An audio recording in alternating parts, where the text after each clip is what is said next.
Hello everyone. आज हम next chapter start करेंगे केमिस्ट्री का, इन्वायरमेंटल केमिस्ट्री। ये यूनिट नंबर 14 है। अब हम पहले देखेंगे कि इन्वायरमेंटल केमिस्ट्री होती क्या है। द ब्रांच ऑफ केमिस्ट्री और science which deals with the chemical phenomena occurring in the environment is called environmental chemistry. वो ब्रांच साइंस की, वो ब्रांच केमिस्ट्री की जो डील करती है केमिकल फेनोमेना में, जो इन्वायरमेंट में केमिकल प्रोसेसेस हो रहे होते हैं उनसे जो डील करती है, उसी को हम बोलते हैं environmental chemistry. This deals with the study of the origin, transport, reaction, effect and the consequences of chemical species in the environment. ये डील करती है किसकी स्टडी के साथ? Study of the origin, transport, reaction, effects and the consequences of chemical species. कि chemical species का environment में origin कैसा होता है, वो ट्रांसपोर्ट कैसे होते हैं, वो रिएक्ट कैसे करते हैं, उनके इफ़ेक्ट क्या होते हैं और उनके कॉन्सिक्वेंसेस क्या होते हैं, वो सारी चीज़ों के साथ डील ये करती है। तो हमारे इन्वायरमेंट में ऐसे बहुत सारे सब्सटेंसेस हैं जो टॉक्सिक भी होते हैं as well as non toxic भी होते हैं, जो हमारे लिए पॉइजनस भी होते हैं और नॉन पॉइजनस भी होते हैं, जो हम अपने सराउंडिंग्स में, अपने इन्वायरमेंट में या तो किसी नेचुरल इवेंट से जाते होंगे या फिर ह्यूमन एक्टिविटी से हम उनको ऐड करते हैं। इस ये जब सब्सटेंसेस एटमॉस्फेयर में जाते हैं या इन्वायरमेंट में जाते हैं तो ये क्या करते हैं, वहाँ पे जाके चाहे एयर में जाएंगे, वाटर में जाएंगे या फिर सॉइल में जाएंगे, तो ये वहाँ पे जाके अनडिज़ायरेबल चेंजेस ले आते हैं। अनडिज़ायरेबल चेंजेस मतलब अनवांटेड चेंजेस जो आने नहीं चाहिए।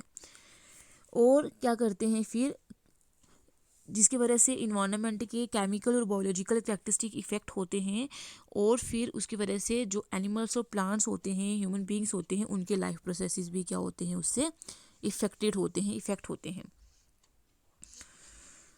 अब पहले हम स्टार्ट करेंगे, इसमें फर्स्ट जो टॉपिक है वो हमें पढ़ना है इन्वायरमेंटल पोल्यूशन।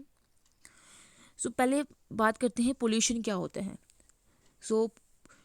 कोई भी इन्वायरमेंट का कोई भी पार्ट अगर कंटेमिनेट होगा, उसी को हम बोलेंगे पोल्यूशन। किसी भी चीज़ में कभी भी जो अनडिज़ायरेबल चेंजेस आते हैं, जो अनवांटेड चेंजेस आते हैं, उसी को हम बोलते हैं क्या? पोल्यूशन। और इन्वायरमेंटल पोल्यूशन क्या होता है?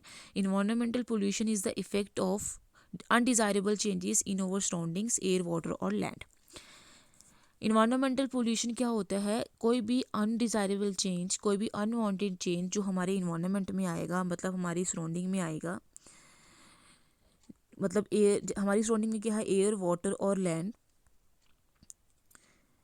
That have harmful effects on human animal and plant life as well as on materials. और जिस अनडिज़ायरेबल चेंज जो आ जाएगा इनमें, जिसकी वजह से ह्यूमन पे भी हार्मफुल इफेक्ट होगा, एनिमल्स पे भी, प्लांट्स लाइफ में भी, और मटेरियल्स में भी। मतलब मटेरियल्स मतलब कोई भी नॉन लिविंग थिंग्स, बिल्डिंग्स होगी, कोई भी चीज़ें वगैरह जो होती हैं, तो उसी को हम बोलते हैं क्या है? वो इन्वायरमेंटल पोल्यूशन है। पोल्यूशन में भी नेचुरल और मैन मेड। पोल्यूशन जो है वो नेचुरल भी हो सकता है, नेचुरल कॉजेज़ की वजह से भी हो सकता है, और मैन मेड भी हो सकता है। और मेनली जो है पोल्यूशन मैन मेड ही होता है। अब इन्वायरमेंटल पोल्यूशन को फर्दर हम क्लासीफाई करते हैं एज एयर पोल्यूशन। डिवाइड करते हैं इसको 3 कैटेगरीज में: एयर पोल्यूशन, वाटर पोल्यूशन और सॉइल और लैंड पोल्यूशन। अब हमने इन तीनों को अलग अलग करके पढ़ना है डिटेल में, एयर पोल्यूशन को भी, वाटर पोल्यूशन को भी, और सॉइल और लैंड पोल्यूशन को भी।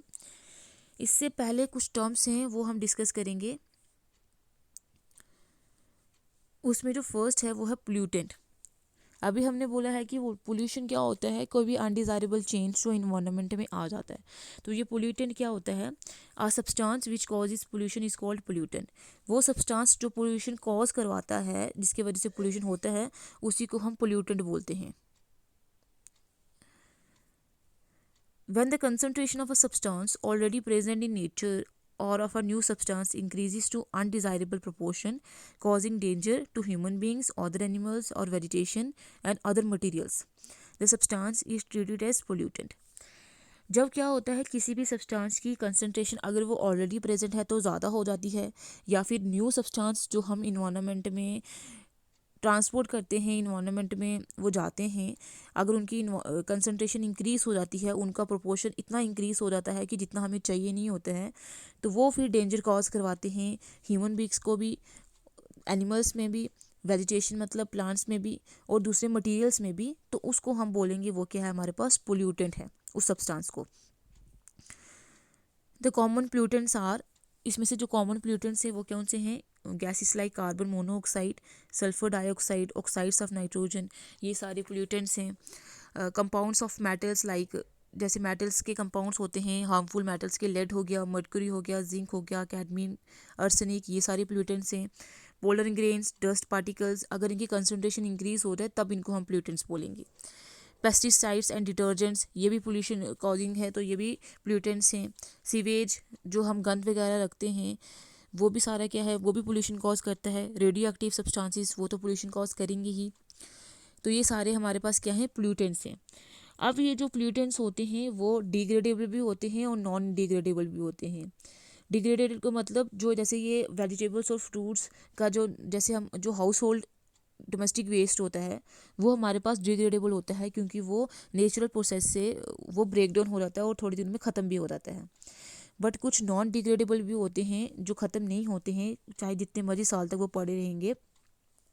जैसे ये एग्जांपल है, मेटल्स की एग्जांपल है, पेस्टिसाइड्स, डिटर्जेंट्स वगैरह हो गए, ये रेडियो एक्टिव सब्सटेंस हो गए। और जैसे हम डीटीटी डालते हैं, डीटीटी की फुल फॉर्म होती है डाइक्लोरो डाइफिनाइल ट्राइक्लोरोइथेन, प्लास्टिक मटेरियल हो गया, हैवी मेटल्स होगी, बहुत सारे केमिकल्स हो गए, ये सारे जो होते हैं नॉन डिग्रेडेबल होते हैं, ये आसानी से ख़त्म नहीं होते हैं और हमारे इन्वायरमेंट में जाके ये पोल्यूशन कॉज करते हैं और ये हमारे लिए क्या होते हैं, हार्मफुल होते हैं। तो हम ये बोल सकते हैं जर्नल की पोल्यूटेंट्स ऐसे सब्सटेंसेस होते हैं जो बनाते भी हम खुद हैं, थ्रो भी हम खुद करते हैं एज अ वेस्ट प्रोडक्ट, और इन्वायरमेंट को फिर ये जाके पोल्यूट भी करते हैं डायरेक्टली और इनडायरेक्टली।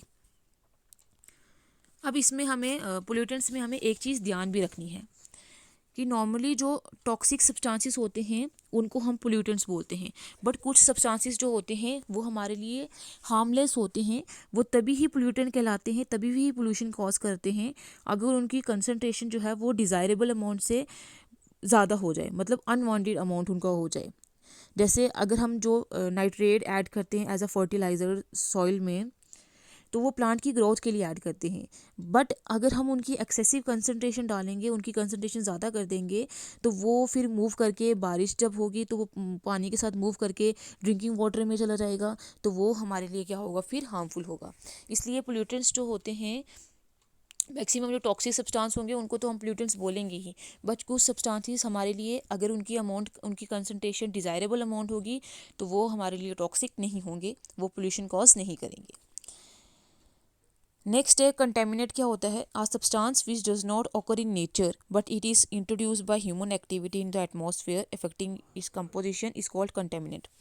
एक ऐसा सब्सटेंस, कंटेमिनेट भी पोल्यूटेंट ही होता है, बट वो सब्सटेंस जो पहले नेचर में प्रेजेंट नहीं होता है, वो कौन इंट्रोड्यूस करता है, हम ह्यूमन जो है, ह्यूमन एक्टिविटीज़ की वजह से वो एटमॉस्फेयर में हम क्या कर सकते हैं, इंट्रोड्यूस करते हैं, और जिसकी वजह से वो एटमॉस्फेयर की कंपोजिशन को चेंज कर देता है, और उसको हम बोलेंगे वो क्या है, कंटेमिनेट है।